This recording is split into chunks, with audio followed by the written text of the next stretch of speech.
What's going on, guys? You're listening to WSOU. I am Nick, and I am here with a very special guest. I'm here with Drew Shirley from Switchfoot. What's going on, dude? Hey, how's it going, Nick? It's going pretty good.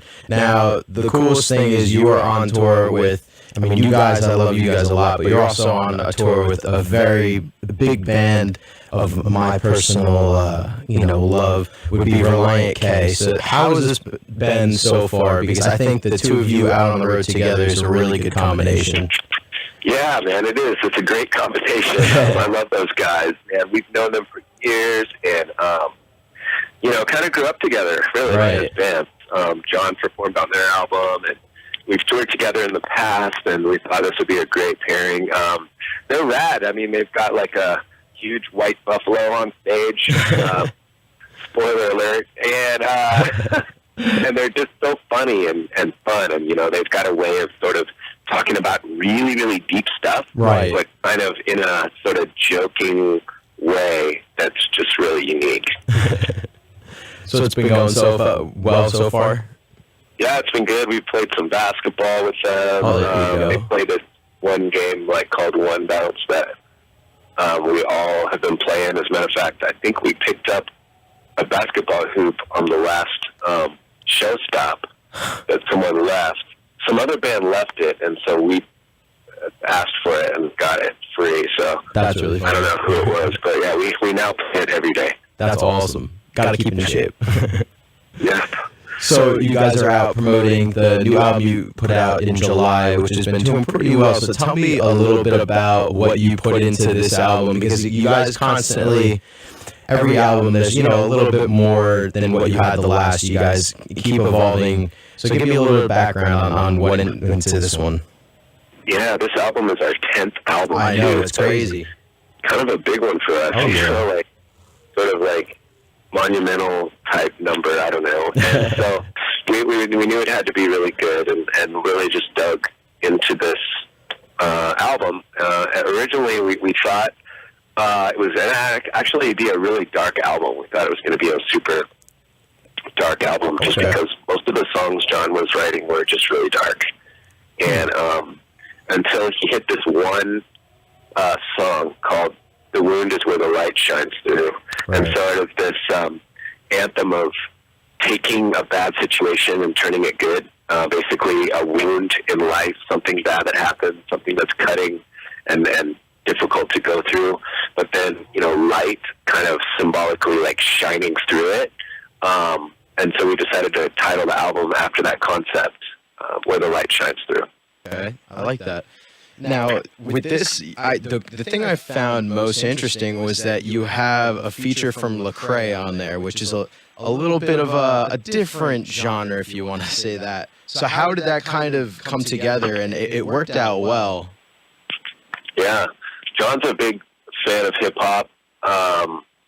We all are fans of really good hip-hop, and we've played shows with Lecrae before, and we wrote this tune, and it was all we had for it was just this chorus and this line that was "looking for America." It just seemed like a really important line. It seemed like, just a line that's whoa, it really sums up how a lot of people are feeling right now, especially with an election year, and just our generation kind of wondering, where's our compass, where's our center as a country, kind of where's our identity. And so we just thought, well, let's see if someone will rap on it, so Lecrae was the first guy we asked, and he was no, man, I don't know, that's too serious for me. He goes, I don't like to get political. We're well, you don't have to get political, just put whatever's on your heart. And so he did it, and that's how it ended up being on the record. That's awesome. And this is also, it's been a long, long time since you worked with John Fields, too. So, for the 10th album, it's cool that you worked with him again. Yeah, man.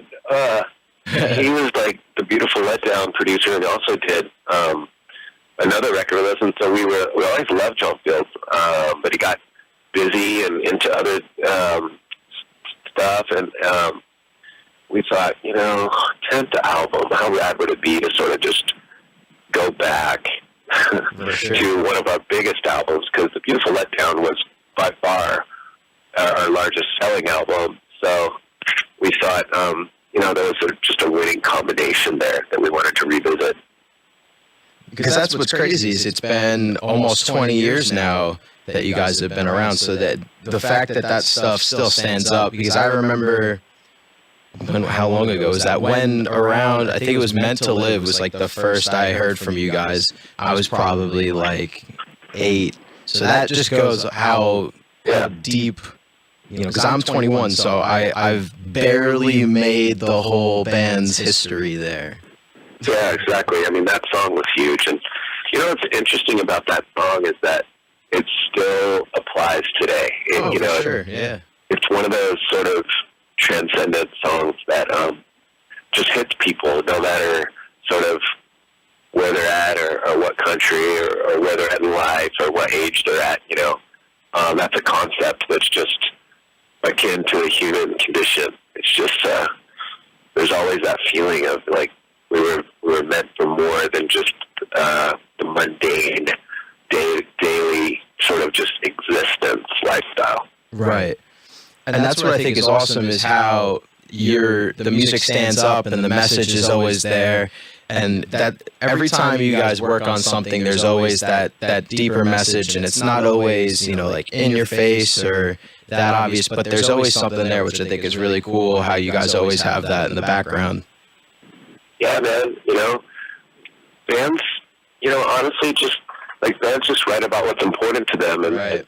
These are the things that we think about and the things that are important to us, and it just ends up being like kind of deeper question-asking type songs. I think that's where John lives as a songwriter and as a lyricist. Like, he lives for just like that deep, psychological, asking deep questions, figuring out, you should just hear the conversations we have on the bus and in the car. It's crazy.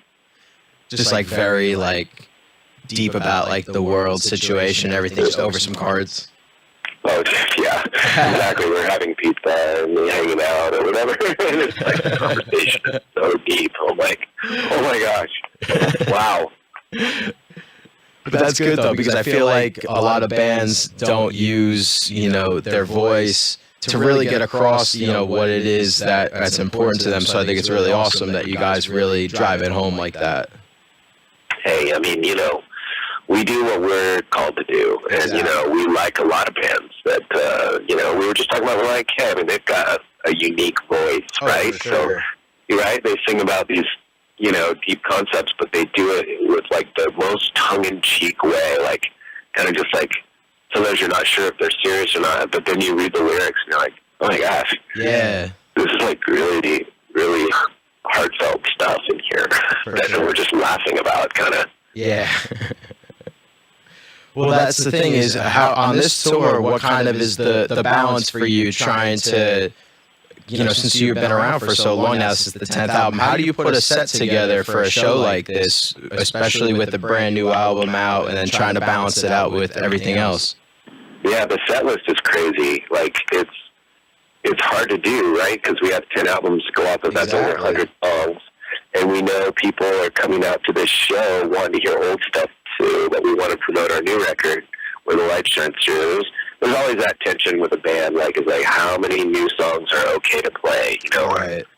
People are just like, no, we want to hear the old stuff, So we change it up every night, We've just been like, we've been sort of mixing it up, playing some old stuff, like we'll play Meant to Live and we'll play Dare, but then we'll also do like 5 or 6 new songs and then maybe just an acoustic portion of an old song and kind of mix up a whole lot of stuff, and it's been working really well. And, honestly, we never know if John's going to change the set list or something live. A lot of times, people will hold up a sign and be like, Restless, or, hey, we want to hear, Stars. And we'll be like, all right, cool, we'll play it for you right now.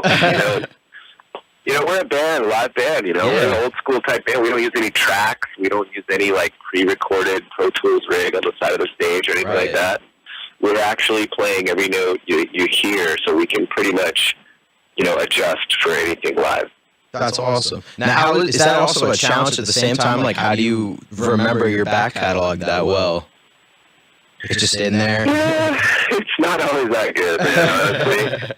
We'll probably sometimes end up sounding like a Switchfoot cover band. Covering our own songs. That's funny. That's funny. Do you have anything you want to add wrapping up? That's all I got. Yeah, man, no. Well, listen, just thank you, really, course, to all the fans, to your station, to, you know, people supporting us and listening and coming out to shows. It's just been incredible, man, and we're playing our hearts out here on the road, and you know, really giving it all that we have, because we know that our fans really take these songs and make them their own. So just a thanks from the whole band. That's awesome, man. Thank you again so much for your time. I really appreciate it. Yeah, you got it, man. Cool.